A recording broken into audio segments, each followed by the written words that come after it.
Okay, this is week 12.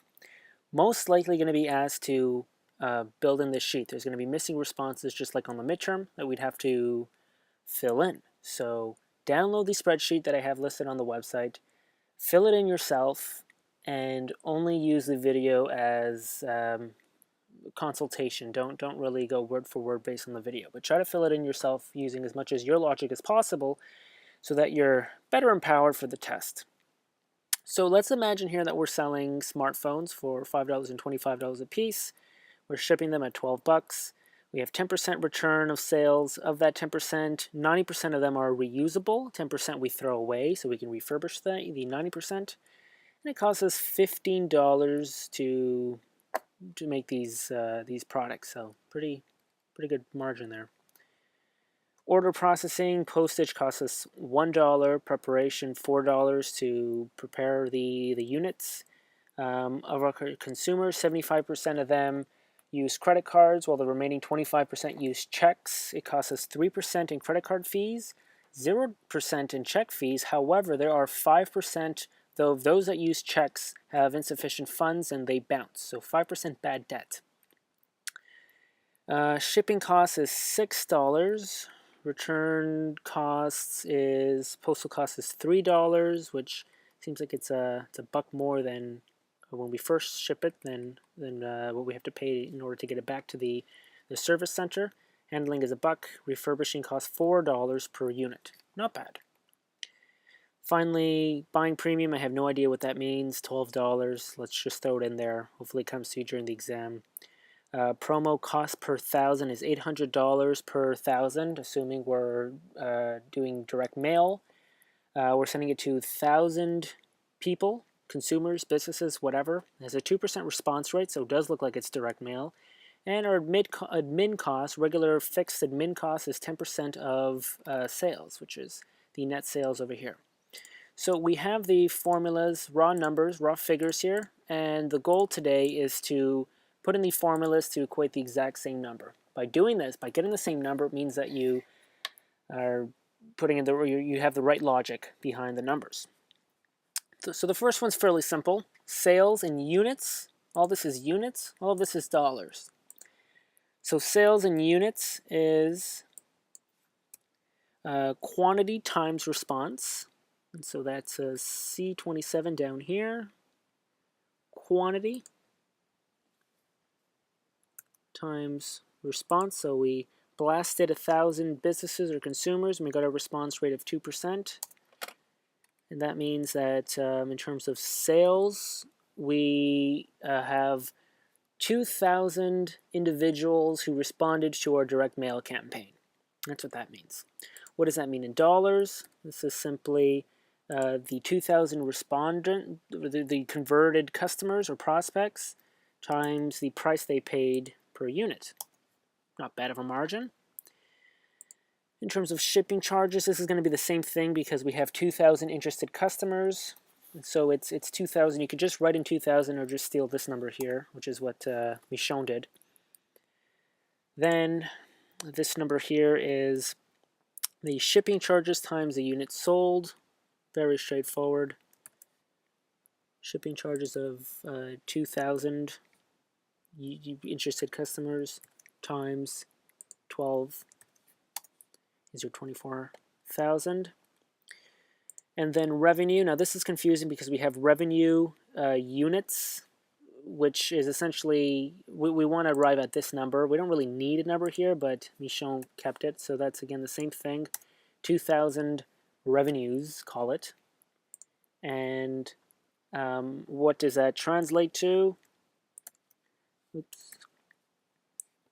That is sales plus shipping charges. So sales in dollars, which is our G4. Revenue plus shipping charges, which is the 24K. Perfect. So just to double check, that's G4 plus G5. Excellent. So this is how much money we're making. The costs for the smartphone plus the shipping charges that we're charging consumers or businesses or whatever. Unfortunately, there's returns. Returns, we see here 10% of all sales will be returned or have been returned. So that's clearly of all sales, 10%, or we'll click on this times 10%, or sorry, 10% times the amount of sales we have, 200, so that's the same number, great.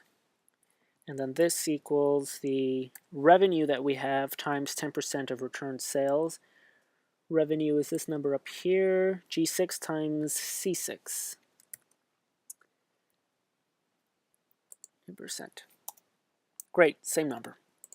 Net sale is pretty straightforward. That's our, again, this is net sales in units, so 2,000 customers minus the amount that we have returns. We have 200 units returned, which is our 10%. 1,800, perfect. And then in terms of dollar amount, we simply take that revenue we have right up here. So G6 minus G7, which is the, yeah, G6 minus G7. So that's the returned in dollars. So that's our unit cost. Let me just make sure that that's the right formula. Perfect. Great. Now we move on to the next section, cost of goods. So this is, think of all this as revenue inflow. This is revenue outflow. Cost of goods, that's our net sales. So this is going to just be that number there. And what is that in a dollar value? That's those goods, those unit cost of goods times unit cost. So this 1,800 times our unit cost of $15 is how much it makes to make a smartphone these days. In terms of losses, that would be number of returns times 1 minus 90%. So I know that this is confusing because you think 1 minus 90% is this 10%. No. This is 10% returns. 10% of all sales were returned. 10% of the 2,000 were returned. 90% of which are reusable, meaning we can refurbish the smartphones and then resell them. So it's you pay $4 and you're good to go. Whereas 10% of those are damaged or they're just broken, they're unsalvageable, and you have to throw them away. So there's those sunk costs. So that counts for 20 units, which is the number of returns, our F7, which is 200 returns times, open bracket, 1 minus 90% salvage. We have our 20. Great. This is the losses, so you're quantifying that with a number. That's the units lost times unit cost. That's F12 times C8. F12 times C8, $15. And now we have our 3% here. That there is just the losses plus our cost of goods sold over our net sales. So think of it like our total or percent of cost of sales is 3%, which is an incredible margin. It's a great price. So that is the losses that we have, G12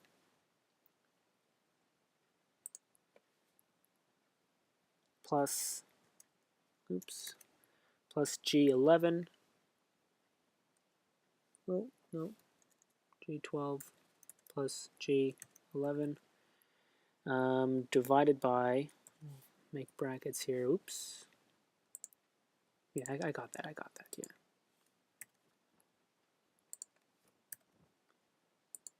Divided by our net sale. So we always go back to this net sale up here, which is G8. Important number. Convert that into a percent. Perfect. Those are 3%. So up to now we have all these formulas in here. If you're understanding why everything's happening, good for you. Keep that logic for the test. Now we're moving on to postal costs. Now this is 2,000 people mailed. So that's your simple carrying this number up here. And how much did that cost? Well, it's 2,000 people mailed times the cost per unit postal cost. So it costs us $1 to ship an iPhone to the consumer. Handling costs, again, 2,000. You're just going to get that from up there or up here. Carry that 2,000 down. And it costs us, looks like it's 2,000 consumers that we've handled, or we've, part of the shipping and handling costs, times the $4 preparation is 8,000. Credit card fees. So here we want to determine how many consumers of the 2,000, how many of them bought with their credit card. So we had a 1,500 there. It is the credit card, percent credit card. So we have 2,000, which we can take from anywhere. Probably get it up here just to be safe. 2,000 of them times the 75% who paid with credit card. And there's our 1,500. And then this NSF checks, that stands for non-sufficient fund checks. Consider it bad debt or bounced checks. That there is 25, so we have 25 individuals who have bad debt. And that there is our 2,000 individuals, get from up there, times the 25% of orders that are checks, which is over here. Oh, I should have done times.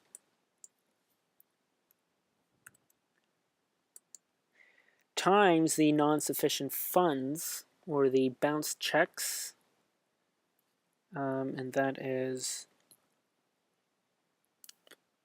that 5%. Is it 505? Is that the number we had before? 25. Oh, did that wrong. Okay. Oh, because I did a plus instead of a multiplication.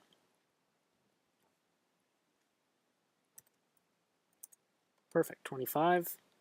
And so these are bad debts. 25 of those 2,000 don't have enough money in their account. Let's quantify that. 13,400. That's the bounced check, or 25 bounced checks, times the price plus shipping charges. Think of it as revenue.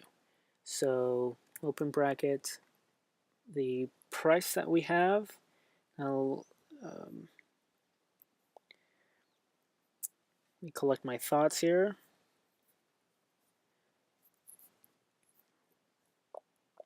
NSF checks, so it's the price plus the shipping charges, that it's C4 plus C5. There we go, that plus that. We wouldn't want to do, I was originally thinking to do these ones, but no, that would just overcomplicate things because we're multiplying it. And then shipping is, now we shipped to 2,000 residents, so that you can just type in 2,000, leave it at 2,000, or if you want to really build a formula, put in the amount we've shipped it to, and then the shipping cost would be that 2,000 that we've sent it to, times the $6 in shipping costs.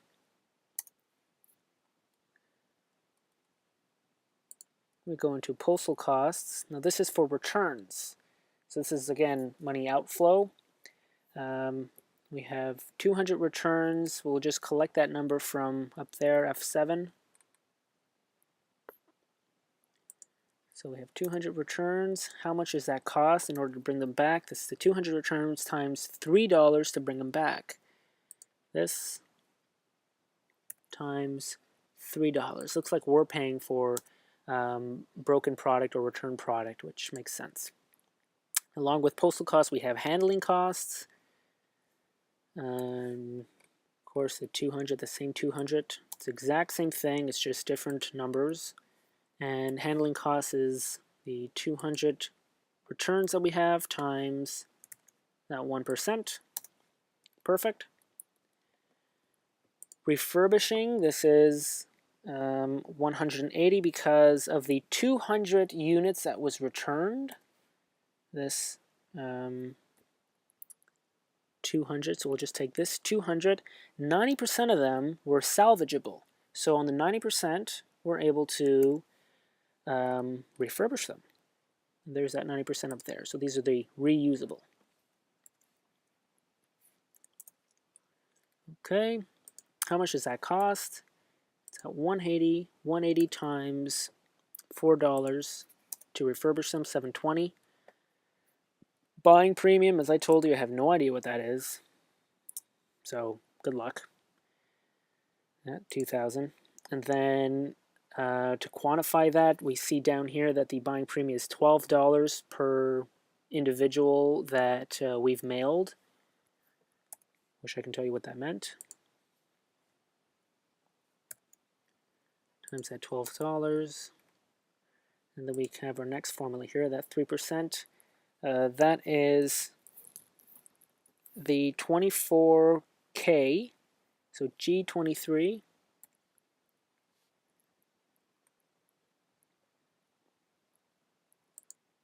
G23 divided by,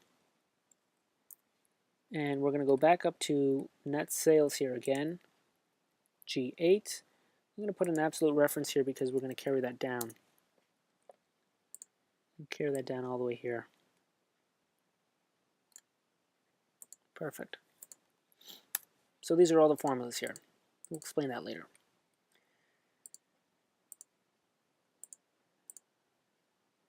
Okay, we did all these. Down to this over here is the sum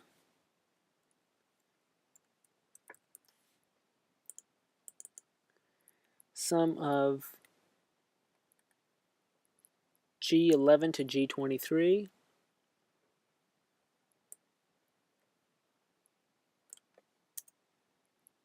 Okay, is that 112,000? Let me just make sure. Yeah, perfect. Great. And then we have the formula there. Margin gets pretty exciting. That there margin is clearly the net sales minus costs. So our net sales is all the way back up here, this infamous number. Net sales minus the cost that we just calculated over here. We should title this costs, so we know. This is still built in, so we have an 88% margin, which is awesome. Typically something you see on consumer or enterprise class technology, consumer class technology.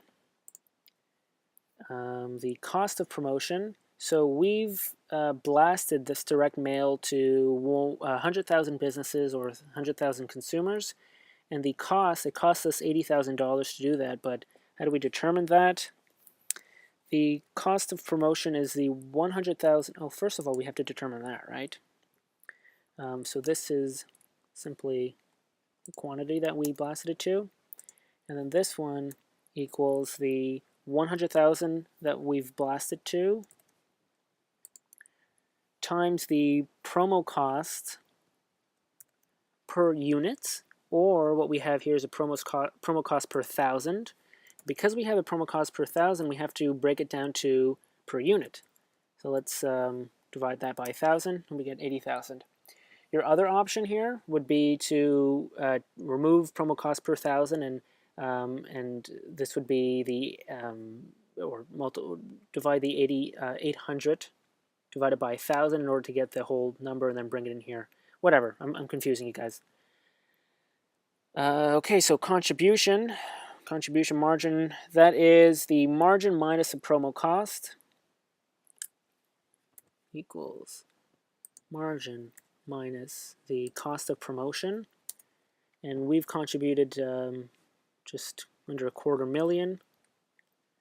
And then we have admin costs. We're almost done. So admin costs, it says over here, admin cost is 10% of all sales.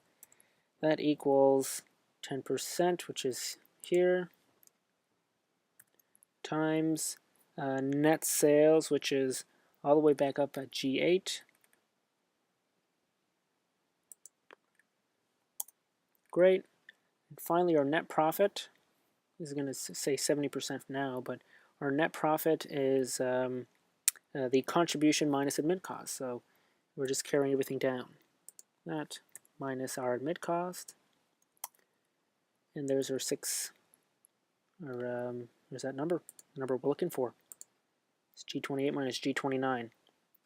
And this one here is G30 minus G8. Perfect. So now that we know our return on promotion is 70%, meaning because of our high margin, just the nature of our business, we've sent out this direct mail content to 100,000 individuals.